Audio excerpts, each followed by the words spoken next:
ഇന്ന് രാവിലെയാണ് ഒരു വീഡിയോ ശ്രദ്ധയിൽപ്പെട്ടത്.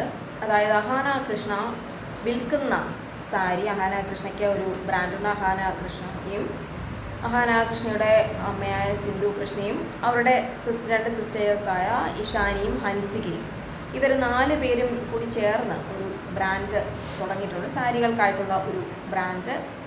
അപ്പോൾ അതിൽ വിൽക്കുന്ന സാരികളാണിപ്പോൾ വിവാദത്തിലായിരിക്കുന്നത്. അതായത് അവർ വാങ്ങിച്ച സാരിയുടെ വില എന്ന് പറയുന്നത് മറ്റുള്ള വെൻഡേഴ്സിൻ്റെ സാരികൾ വിൽക്കുന്ന വിലയെ അപേക്ഷിച്ച് കൂടുതലാണ് എന്നുള്ളതാണ്.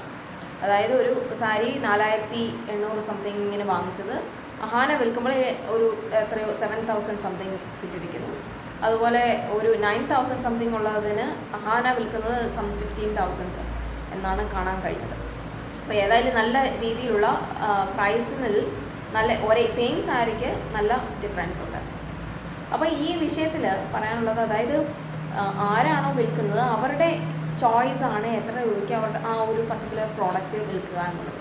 ഇപ്പോൾ തന്നെ ഒരു റെസ്റ്റോറൻറ്റിൽ പോവുകയാണെങ്കിൽ പല റെസ്റ്റോറൻറ്റ്സും സെയിം, ഇപ്പോൾ നമ്മളൊരു തട്ടുകടയിൽ നിന്ന് ഒരു ദോശയും ചമ്മന്തിയും ഒരു ഗീ റോസ്റ്റും ചമ്മന്തിയും കഴിച്ചു കഴിഞ്ഞാൽ ഉള്ള പ്രൈസ് ഒന്നായിരിക്കും.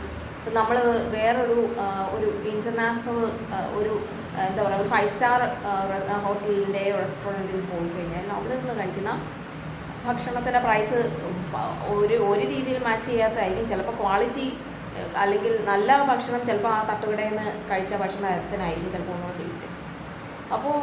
അപ്പോൾ ഇറ്റ് ഡിപ്പെൻസ്, ആരാണോ വിൽക്കുന്നത് അവരുടെ ഇഷ്ടത്തിനാണ്. അപ്പോൾ നമുക്ക് ക്വസ്റ്റ്യൻ ചെയ്യാൻ പറ്റത്തില്ലല്ലോ. അതായത് ഈ തട്ടുകടയിൽ സെയിം സാധനം ഇല്ലയോ, എന്നിട്ട് നിങ്ങളുടെ ഷോപ്പിൽ നിങ്ങളുടെ വലിയ ഒരു 5 സ്റ്റാർ ഹോട്ടലിൽ ചെന്ന് നിങ്ങളെന്തിനാണ് ഇങ്ങനെ വിൽക്കുന്നത് എന്ന് നമുക്ക് ചോദിക്കാൻ പറ്റില്ല. അപ്പോൾ സെയിം തിങ് ആണ്. അപ്പോൾ ഇവരുടെ ഇഷ്ടത്തിനാണ് അവർ പ്രൈസ് ഇടുന്നത്.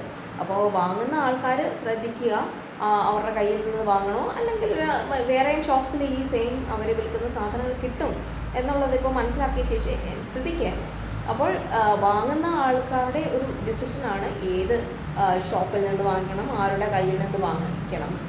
ചിലപ്പോൾ ഞാൻ അഹാനയുടെ കാര്യമല്ല പറയുന്നത്, മറ്റു പലരുടെ കാര്യമാണ്. ചിലപ്പോൾ ചിലരെ ഉപയോഗിച്ച സാരികളായിരിക്കും, ചിലപ്പോൾ അല്ലെങ്കിൽ 1 ടൈം ഉപയോഗിച്ച, ഇപ്പോൾ വലിയ ആൾക്കാർ, അതായത് ഈ ടെന്നീസിലോ അതുപോലെ ടെന്നീസ് സ്പോർട്സിലൊക്കെ ഉള്ള ആൾക്കാർ അവരിട്ടിരിക്കുന്ന ഉപയോഗിച്ച ജേഴ്സി അല്ലെങ്കിൽ അവർ ഉപയോഗിച്ച എന്തെങ്കിലുമൊക്കെ, ഈവൻ മൂവി ആക്ടേഴ്സും ഒക്കെ തന്നെ അവർ 1 ടൈം ഉപയോഗിച്ച വസ്ത്രങ്ങൾ നല്ല വിലയ്ക്ക് വിൽക്കുന്നവരുണ്ട്, അല്ലെങ്കിൽ ഈ ഓപ്ഷൻ ചെയ്ത് അങ്ങനെ പോകുന്നതുണ്ട്. അപ്പോൾ അത് അവരുടെ ചോയ്സാണ്.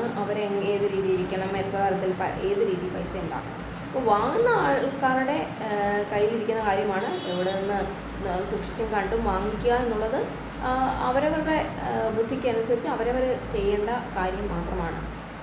അപ്പോൾ അതാണ് ഈ വിഷയത്തിൽ പറയാനുള്ളത്.